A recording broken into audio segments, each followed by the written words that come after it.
It's the most anticipated royal wedding of our time. You both look incredibly happy and relaxed. We're like sort of ducks. You're sort of very calm on the surface, but little feet going under the water.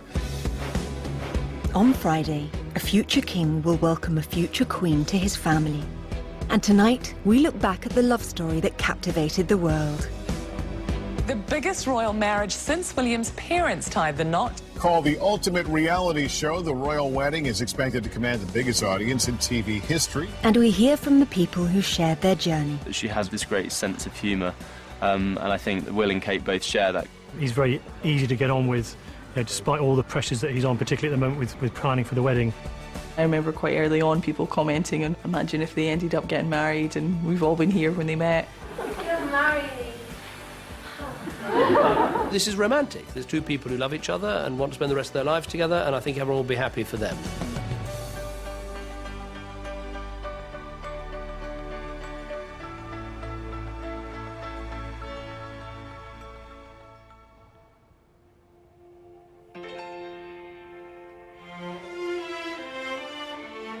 Westminster Abbey, home to the coronation of William the Conqueror in 1066, and the burial place of Chaucer, Dickens and Tennyson.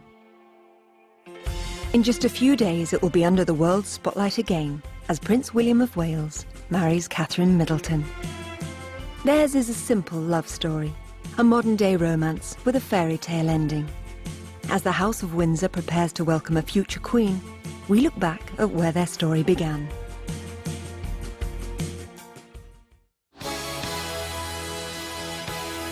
June 21st, 1982. 7 days after the end of the Falklands conflict, Britain was celebrating, as in St Mary's Hospital, Paddington, a future king was born. Just a day old and the royal baby is tonight sleeping in his cot at home. The prince's first public appearance lasted less than a minute. What do you think of him then? Oh, it's wonderful, absolutely fabulous. Oh, I cried, I couldn't help it. And we've still no word on the baby's name. First time I photographed Prince William was when he was less than 24 hours old. Prince William said his first words in public. Debs, debs, debs. Camera. Today was Prince William's first day at his new school. It meant putting on a new uniform and facing all those cameras. But the new boy wasn't bothered by any of it. This was no ordinary life. Even fun days out were scrutinised under the glare of the media spotlight. For William, destiny and duty went hand in hand. With his mother by his side, he embarked on his first official engagement at the tender age of 8. Despite the pressures of royal life, Diana always strived to bring a touch of normality to her children's lives. But in 1997, the unthinkable happened, as William and his family mourned the death of Princess Diana.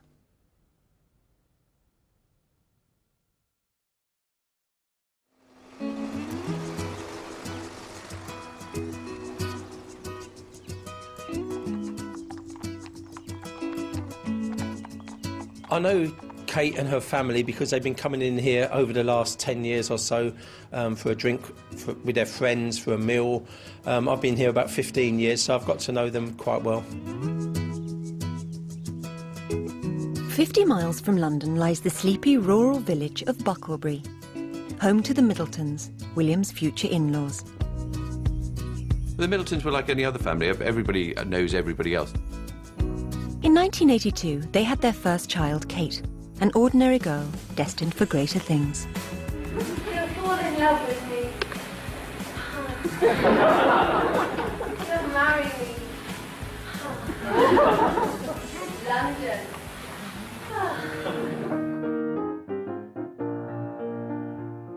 I taught Kate the piano from the age of about 11 to 13. This is the actual piano that she learnt on. I don't think anybody thought she was going to be a great concert pianist or anything like that, but she was always bubbly, always bright, and she came for lessons, and she was always a happy person when she was being taught. Kate has always been a very, very friendly person, and ever since we've known her, there's been a sort of a radiance about her and an aura that sort of sets her aside from other people. People don't really talk about a future queen or future princess. They talk about Kate, of course, that she's getting married to William, and that's really great news. And I think everybody's very excited about the fact that somebody from our little village is going to be a princess and one day queen. But then perhaps things were always meant to be. I wish to marry. Only say yes to me. Yes, so yes, dear William. So how did this girl from the home counties find herself on the cusp of royalty?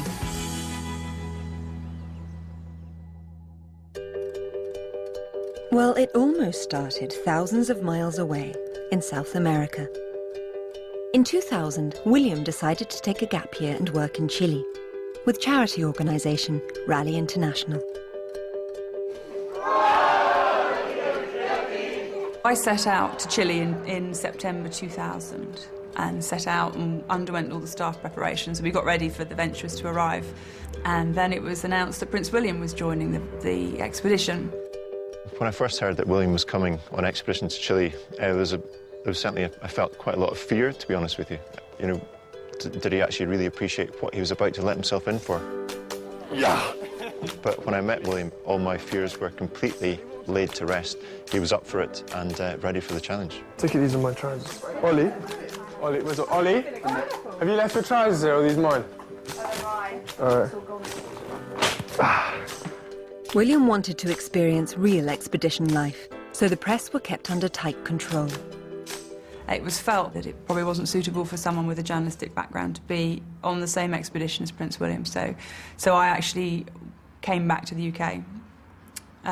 Ironically, they sent me out on the next expedition, where Catherine Middleton was a member of the expedition. Kate had missed her prince by just a few weeks. Kate began 6 weeks after William had left Chile, which is pretty remarkable considering they'd never met before, and they'd both decided to go to the same country on a similar type expedition. There was a bit of initial buzz about the fact that he'd just been there and they were following in his footsteps and staying in the same accommodation and cleaning the same toilets. But I think most of them got down to the day-to-day business of being on an expedition. It's strange to think that someone you'd spent time with in a bizarre situation in the south of Patagonia could one day be the Queen.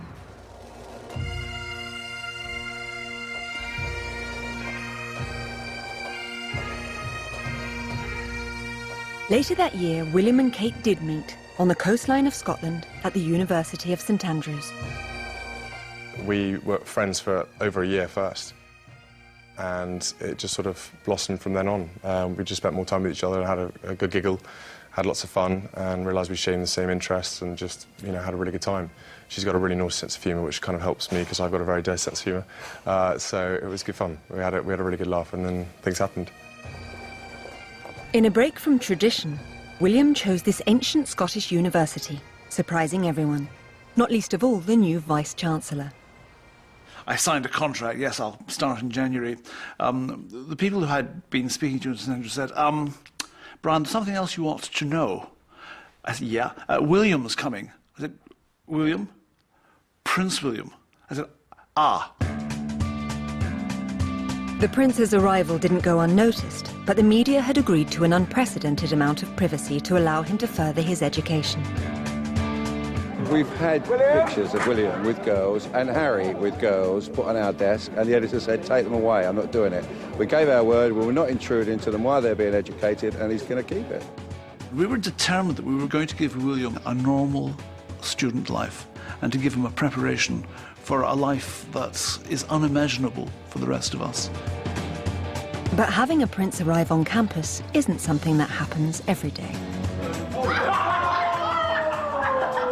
On the Monday morning, came down to breakfast, there was this sense of, oh, who's he going to sit next to, who's he going to talk to? And, you know, then he walks in, you know, by himself with his tray. That's classic. I think everyone was very conscious of trying not to suddenly go silent as he walked into the room. Fellow student Jules Knight from classical boy band Blake met William and Kate at university. Will and Kate were in St Salvator's Hall, which was one of the best halls to be in, actually, because it was kind of in the centre of town. It wasn't what you'd call plush or five-star accommodation. It was reasonably comfortable. His father, actually, when he visited before William arrived, tested the bed by bouncing up and down on it and seemed to be satisfied. I ended up in the room next door to Kate when I was in first year at St Andrews. The first thing that struck me when I met her was just how stunningly attractive she was. The hair was always perfect, just like it is now. She was really noticeably beautiful, and she was nicknamed Beautiful Kate as well in Hall.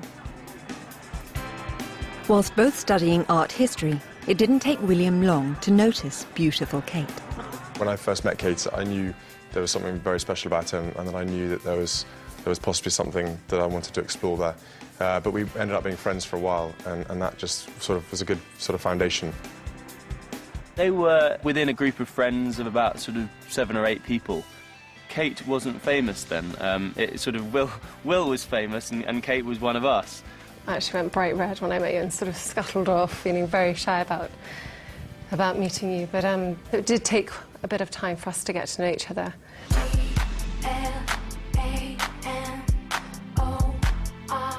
In 2002, a charity fashion show was rumoured to spark a change in William and Kate's friendship. I would have never guessed that the girl I photographed on the catwalk would later be a princess. So say that he watched her in a fashion show where she wore this amazing see-through dress, and he was smitten. Kate looked fantastic. She looked $1 million, and I think people did think, wow, you know, that's... Because Kate's she's quite a shy girl, really. But I think that was a moment of showing her self-confidence. And hey, you know, she's got the body and the looks for it, so why not? And I did get a phone call from a foreign magazine asking if they could reproduce my iconic image of Kate Middleton, and I'd never heard anybody call it that before, and you know, I was totally overwhelmed. I'd never expected that I'd get a photograph like that in my lifetime. But, you know, I think it's sort of easy to look back and think, you know, that moment. I mean, obviously at the time, it wasn't really that moment to us. It was just like one of your friends up there, and obviously Kate has become the most famous woman in the world, and so extra significance has been put on this moment.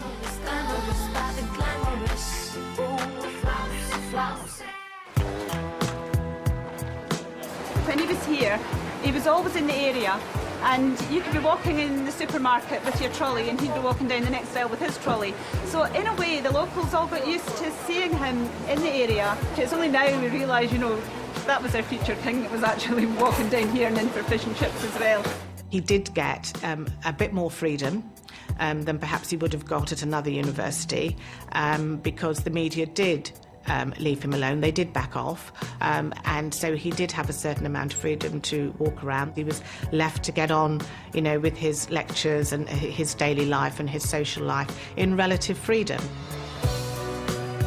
In the second year of university, William and Kate became flatmates in a shared student house. I lived in 11 Hope Street, and Will and Kate were in 13. The people they lived with were very close friends of mine, and so we were always in and out of one another's houses because actually, again, there wasn't that much to do, and so you'd have a lot of dinner parties and tea and lunch and all that kind of stuff. Actually, you did cook for me quite a bit at university, and it would always come with a bit of angst and a bit of anger if something had gone wrong, and I'd have to wander in and save something that was going. I would say I'm getting better cooking.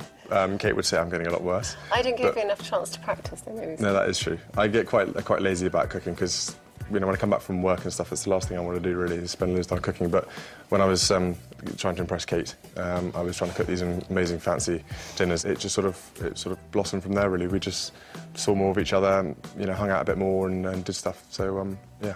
Their friendship grew, obviously, from you know, being great mates into a romantic relationship. As the relationship developed, it wasn't long before the word got out. They were photographed kissing on the slopes. I think it was in Cloisters, and so it was. I think then she sort of came onto everyone's radar that they were actually a serious couple. I didn't take the picture, paparazzi took the picture, but it's of great general interest because, you know, William is second in line to the throne, and therefore whoever he marries is going to be a queen. Catherine Middleton. Kate Middleton was now hot property, and at their graduation the cameras weren't just focused on William. Graduation day, that's really when the bubble burst for us. I remember very distinctly walking out of my graduation ceremony And it was just a sort of bank of photographers, 150, 200 photographers all taking photos. And I think, you know, they did go up to some students and say, oh, well, I'll clear your student debt if you sell your stories or whatever. And I say every year, and you may have met your future spouse. Now, when William and Kate graduated, I went out of my way to say, and I say this every year. We're at the graduation ball. I remember seeing William pinch Kate's bottom when they were standing at the bar, that kind of thing, and they were, you know, I think at that stage, like dancing together and being much more coupley. Obviously, my hope was that they would eventually do the right thing by one another. But it's very, very satisfying to see your students move on into adult life.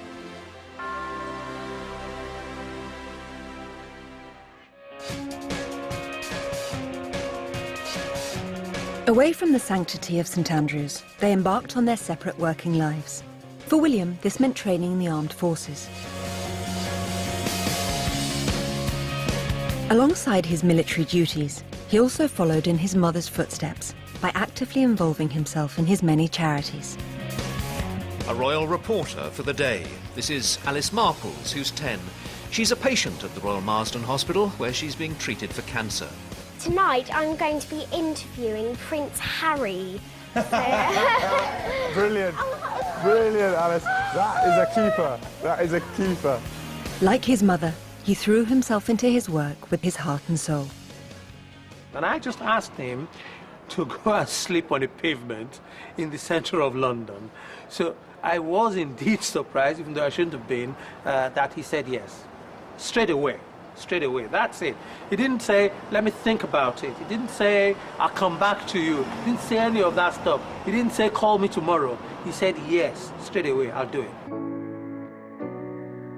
Evening came. We knew it was going to be very cold. It was. So we found some wheelie bins. We used the wheelie bins to shield ourselves a little bit.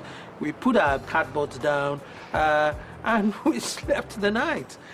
We didn't have an army of security. They didn't want any publicity about it at all. People have asked me, surely there must be security roundabout in the corner. There wasn't anything like that at all. And maybe there wasn't even a need for any of that, because frankly, who's expecting to see Prince William sleeping rough? Meanwhile, working as an accessories buyer for Jigsaw, Kate was adjusting to London life. But as the girlfriend of a prince, that life was becoming more complicated. When Kate left university, she was suddenly faced with a lot of press intrusion, and I think that's quite difficult for any individual. She's got to expect some photos to be taken if she's out in public, if it's a birthday like today. I think that was a big shift for her, because they didn't have that cocoon of being up in St Andrews and having the agreement with the press, because they had been pretty much left to themselves when they were studying for those 4 years. If you're not experienced in dealing with the media, I think that can be quite a challenge. Say good night, Kate. Okay. And she seemed to deal with it very well. You never saw a picture of her looking aggressive, looking cross. She always managed to smile. She was incredibly poised. I would say she has a right to expect the rest of the day to herself, unless she chooses to go into a public place later on in the day. The outside world was unaware that a big announcement was imminent.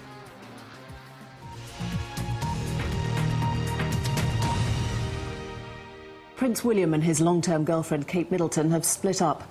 The couple, who met at university 6 years ago, had faced huge public and media interest in their relationship. We've had the announcement, fine. They should be left alone now, without reams of stuff being written that I can assure you from my experience of raw stories, most of which will be complete nonsense. At the time, I thought it was permanent. You know, I think the relationship was too strong, and at the time I thought, well, you know, he's never going to be able to form a relationship with a girl like he did with Kate in that totally perfect time as an undergraduate at university. Wasn't very happy about it, but actually it made me a stronger person. You find out things about yourself that maybe you hadn't realised, or I think you can get quite consumed by a relationship when you're younger, and you know, I really valued that time for me as well, although I didn't think it at the time. Looking back on it, As a chance to re-center yourself. Yeah, definitely, yeah. You know, we were both very young. It was at university, and we were sort of both defining ourselves as such and being, you know, different characters and stuff. It was very much trying to find our own way, and we were growing up, and so it was just sort of, you know, a bit of space and a bit of things like that, and it soon worked out for the better. The split was only temporary. Within months, rumours were circulating that Kate and William were back together. We picked ourselves up and carried on, and we, you know, from where you had, you know, the odd problem when you were first getting to know each other, those have all gone, and it's just really easy with being with each other, and it's really fun, and I'm obviously extremely funny, and she loves that, so it's really good. You know, obviously William couldn't live without her, and now they're getting married. And a royal marriage is big news, with more than 100 cameras capturing the images that will be seen by an estimated global audience of 2 billion people.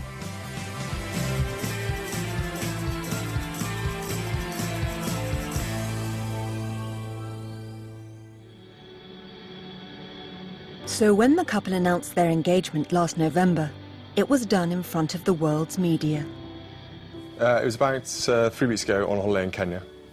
We had a little private time away together with some friends, and I just decided that it was the right time, really, and proposed. It was a total shock when it came, and very excited. Did you ask Kate's dad, and what did he say, and what did your respective parents say when you told them? Well, I was torn between asking Kate's dad first, and then the realisation that he might actually say no dawned upon me. So I thought, if I ask Kate first, then he can't really say no. They kept it to themselves for several weeks before telling anybody. He was determined to keep it a secret until they decided that the world should know. Nobody was going to get any exclusives, and William's like that. William likes to keep things very close to his chest. And then they gave the courtiers, I think, 2 or 3 hours' notice.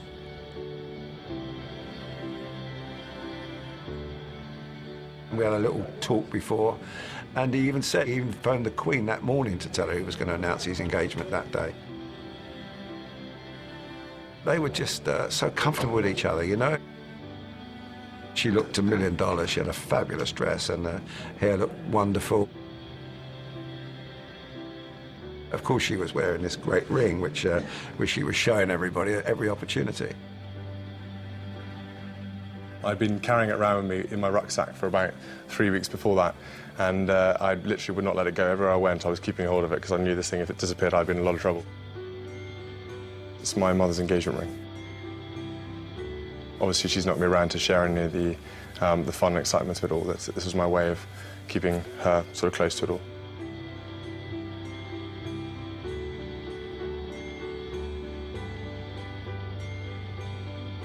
That was a wonderful gesture, and, you know, Kate Middleton never met Diana, and obviously William's told her everything about her. He's told her the things none of us know. And all the fun things people would do with their mum. But, you know, wearing that ring every day, as she looks at that, she'll think that one of the most famous women in the world wore that ring. And she should be proud to be wearing that ring, and I'm sure she is. I just hope I look after it. She loses, but she's in big trouble. it's very, very special. I'd just like to say that Carol and I are absolutely delighted by today's announcement and thrilled at the prospect of a wedding sometime next year.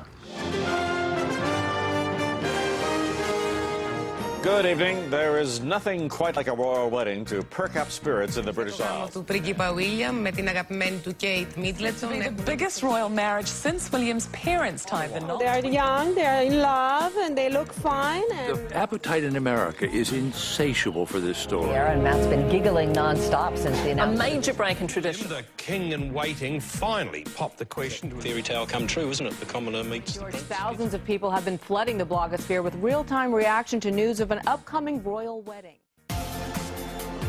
With the engagement public knowledge, William still had his day job to do, and for the future king, that meant representing his country on the world stage. Thank you very much. When we were on our failed mission to win the World Cup for Britain, we had lots of conversations. He's got a brilliant sense of humour, a very good sense of fun. He's not at all grand or anything like that. You know, he did his utmost to try and bring it home. it wasn't just, yes, I'll help and do a little bit of this and a little bit of glad handing and that sort of thing. He actually threw himself into it, heart and soul. It sent some really, really important messages. Actually, what was very clear from somebody who was observing that he's clearly a team player. As part of the new royal team, Kate undertook her first official engagement in Anglesey, launching a lifeboat for the RNLI. All eyes were on the bride-to-be. We've got hundreds of photos of the event, and there isn't one bad photograph of her. It doesn't matter whether she's looking away, looking at the camera. It's brilliant, really elegant.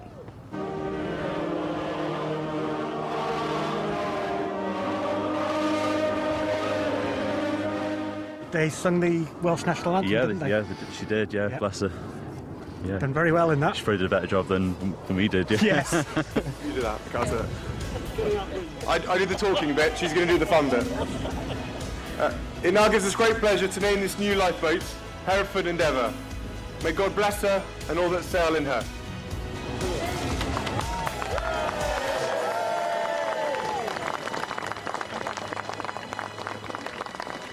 I think Kate Middleton did fantastic on her first royal engagement. I tried to give him a business card, to be honest with you, because he only lives down the road here. I'm a plumbing and heating engineer. I tried to give him a card.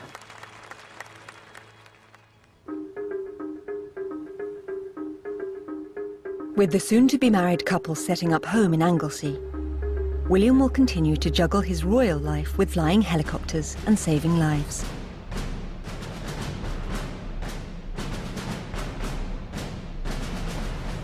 Yeah, I think he wants to get stuck in, just like the rest of us. I'm not sure he's too keen on the paperwork, just like the rest of us. He just wants to fly. He certainly never shies away from the difficult duties. Anything that needs attending to, he's there at the front. I always want to lead from the front and get stuck into sometimes the more menial tasks as well.